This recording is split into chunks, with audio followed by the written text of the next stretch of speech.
మీరు నాకు అక్కడ ఒక ఇన్సిడెంట్ నేను ప్రత్యక్షంగా చూడలేదు, కానీ ఆయన ప్రతి విషయాన్ని కూడా ప్రతి నిమిషానికి ప్రెస్ మీట్లు పెట్టడం, ఆయనకు నచ్చిన విషయాలు చెప్పడం, వదిలేయడం ఈ సమాజాన్ని గందరగోళపరుస్తా ఉన్నాడు. అసలు ముద్దాయిగా ఉన్నవాడు ప్రెస్ మీట్ పెట్టచ్చా? ఆయనకు అది అధికారం ఉందా? ఆయన వారి యొక్క అభిప్రాయాలను ప్రజల్లో చెప్పొచ్చా? ఆయన రిమాండ్ ఖైదీ, ఆయనకు ఇంటర్మ్ బెయిల్ అయితే వచ్చింది, కానీ ప్రెస్ మీట్ పెట్టే అధికారం ఆయనకు ఉన్నదో లేదో నాకు తెలియదు, వారే చెప్పాలి. మరి ఇంకో విషయం కూడా చెప్పారు నిన్న. ఏం చెప్తా ఉన్నాడు?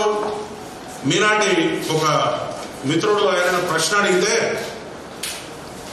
ఆ విషయాలు చెప్పకూడదండి, నేను కొంత అమౌంట్ ఇస్తున్నా, మా సుకుమార్ గారు ఇస్తున్నారు, ఇంకొకళ్ళు ఇస్తున్నారు, దాన్ని ట్రస్ట్ పెట్టి మేము వేరే రకంగా దాన్ని ప్లాన్ చేస్తున్నామని చెప్పినాడు ఆయన. ఆ విషయం చెప్తే ఏమవుతుంది? ఆయన కేసులో ముద్దాయి ఎవరైతే బాధితులు ఉంటారో వాళ్లకు ఇండైరెక్ట్ గా బ్రైబ్స్ ఇవ్వడానికి ఎందుకు వస్తుంది? అసలు ఈ విషయాలన్నిటి కూడా కోర్టు వారి దృష్టికి తీసుకుపోయి ఆయన బెయిల్ క్యాన్సిల్ అయిపోవాల్సిన అవసరం ఎంతైనా ఉంటుంది. ఎందుకంటే చట్టవిరుద్ధంగా ఆయన ప్రెస్ మీట్లు పెట్టడం, ప్రజలను గందరగోళం చేయడం, లేకపోతే ఒక డిపార్ట్మెంట్ మీద మాకెవరు మంచిగానే ఉన్నారని చెప్పుకుంటూ కూడా బండలు ఇసిరేయడం అనేది మంచి పద్ధతి కాదు. మీరు చూశారు, ఏ పోలీస్ ఆఫీసర్ కూడా నన్ను సంప్రదించలేదు, చేతులకు అని చెప్పారు. ఆయన కాన్వాయ్ దగ్గర ఎవరైనా పోలీస్ ఆఫీసర్ మీకు కనిపించినారా? ఎంతో దూరంగా ఉన్నారు, 2 మీటర్లు 3 మీటర్లు దూరం ఉన్నారు. ఆ వెహికల్ దగ్గర ఎవరైనా కనిపించారా? చాలా మీడియాలో చాలా క్లిప్స్ వచ్చినాయి. ఆయన అక్కడ ఏం జరిగిందో అనే విషయాన్ని పక్కకు పెడితే ఆయన ఒక బాధ్యత గల పౌరుడిగా ప్రవర్తించలేదు అనే విషయాన్ని చెప్పగలుగుతారు. ఎందుకంటే ప్రాథమిక హక్కులు ఎంతైతే కఠినంగా మన అమలు పరచాలని కోరుకుంటామో ఆయన యొక్క విధులు కూడా ఉంటాయి. ఒక మనిషి బాధ్యతలు, విధులు ఉంటాయి. లేమ్యాన్ చదువు రాని వాడు, ఈ సమాజంలో ఎటువంటి ప్రాతినిధ్యం లేనివాడు, నాకు ఈ చట్టాల గురించి తెలియదు అంటే నడుస్తుంది. కానీ నువ్వు సెలబ్రిటీగా ఉండి, నువ్వు కొన్ని వ్యవస్థలను శాసించే పరిస్థితిలో ఉండి, నువ్వు తిరగబడే పరిస్థితిలో ఉండి నాకు చట్టం తెలియదు, నేను వెళ్తా, నేను ఉంటా అంటే ఇట్ ఈస్ నాట్ కరెక్ట్. ఇంకొక విషయం ఏంటిదంటే, నా దగ్గర డబ్బులు ఉన్నాయి కదా అని 50 మందికి మనుషుల్ని పట్టుకుని పోయి ఎక్కడ పడితే అక్కడ దౌర్జన్యం చేయడం అనేది కూడా కరెక్ట్ విషయం కాదు. వారు ఆ బౌన్సర్లను పెట్టుకుని బయటకు వచ్చే సందర్భంలో కూడా వారికి పర్మిషన్ ఉందా? ఆ బౌన్సర్లు ఏ చట్టం ప్రకారం కనపడే వాళ్ళందరినీ నూకేసుకుంటూ వెళ్ళిపోయినారు? వాళ్ళు చేసినందువల్లే ఇక్కడ ఆ పని జరిగిందని చెప్తా ఉన్నాం.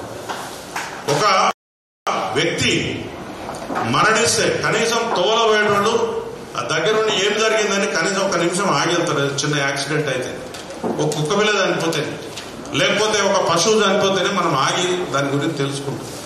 నీ కళ్ళ ముందు ఇంత వ్యవస్థ జరిగి 2 మనుషులు శవాల్లా పడిపోయి ఉంటే మీరు ఎట్లా వెళ్ళిపోతారు? సామాజిక బాధ్యత మీకుందా? సామాజిక స్పృహ మీకున్నదా? వెళ్ళిపోయిన తర్వాత ఆయన కళ్ళలో నాకు ఎటువంటి పశ్చాత్తాపం కనిపించలేదు. నేను సక్సెస్ మీట్లు పెట్టుకోలేను, ఈ 15 రోజుల నుంచి సక్సెస్ మీట్లు జరగట్లేదు అనే బాధపడి కనపడుతున్నది, నేను పోలేకపోతున్నా అనుకుంటున్నాడు తప్ప వారు చాలా సక్సెస్ మీట్లు అటెండ్ అయ్యారు. అదేవిధంగా వాళ్ళ ఇంటిని ఒక కళ్యాణ మండపం, ఒక విలాసవంతమైనటువంటి ఇచ్చేసి వచ్చేవాడు పోయేవాడు చాలా మందితో ఆయన చాలా హ్యాపీగా గడుపుతారు. మరి సమాజం, ఈ చట్టం, ఈ రాజ్యం ఏం చెప్తుందండి? ఎవరైతే బాధితులు ఉంటారో వాళ్ళ పక్షాన చట్టం మాట్లాడుతుంది, మనం మాట్లాడాలి. నువ్వు బాధితుడువా? ఏ విధంగా బాధితుడివి? పైసలు సంపాదించుకుంటే లెక్కలు చూసుకుంటా ఉంటుంది. నీకు అవకాశం కుదిరినప్పుడు, లేకపోతే నీ మీద ఎవరన్నా ఏదన్నా అన్నప్పుడు ఒక ప్రెస్ మీట్ పెట్టి ఒక బట్టగాల్చి మీద పడేసి వెళ్తున్నారు. నిన్న మీరేం చేశారు? పోలీస్ ఆఫీసర్స్ నాకు చెప్పలేదు అన్నారు. పోలీస్ ఆఫీసర్స్ చెప్పలేదు, నేను వెనక పంపిస్తే పోతావా? అది రాత్రి కూడా కాబట్టి అక్కడ జరిగిన సంఘటనకు ఎవరైతే సినిమాలకు వచ్చానో వాళ్ళు మాత్రమే అక్కడ చూడగలిగారు. కానీ అదే ఒక డే టైం అయితే అక్కడ ఎంత రచ్చాయి ఉండేది, అక్కడ లా అండ్ ఆర్డర్ని అదుపు చేసే పరిస్థితి ఉండేదా మీరే చెప్పాలి. ఎందుకంటే అవాంఛనీయ సంఘటనలు జరుగుతాయి. ఇక్కడ జరిగిన వాడు బాధితుడు కాకుండా పక్కనోడు కూడా ఏదో ఒక పని చేసిపోతాడు. అంత చిన్న ఇరుకైన స్థలంలో ఇంతమందిని గ్యాదరింగ్ వద్దు అని చెప్పి మా పోలీసు వారు చెప్పిన తర్వాత కూడా పోలీసు వారు ఎట్లా చెప్తారు సార్ అని మీరు అంటారు. ఒక అప్లికేషన్ నా దగ్గరికి వస్తుంది, ఆ అప్లికేషన్ మీద నేను ఎటువంటి రెస్పాన్స్ ఇవ్వకపోతే దాని మీద మీరు మాకు పర్మిషన్ వచ్చిందా లేదా అని కాగితం మీద రాపించుకుని తీసుకుపోవాల్సినటువంటి బాధ్యత ఎవరైతే నిర్వాహకుడు ఉంటాడో అతనికి ఉంటుంది.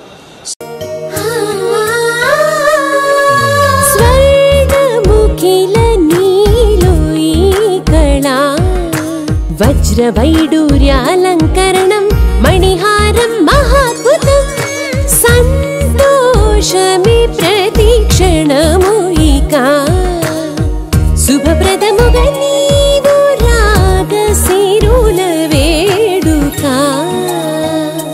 సంతోషం ప్రతిక్షణం మానిపల్లి జ్యువెలర్స్.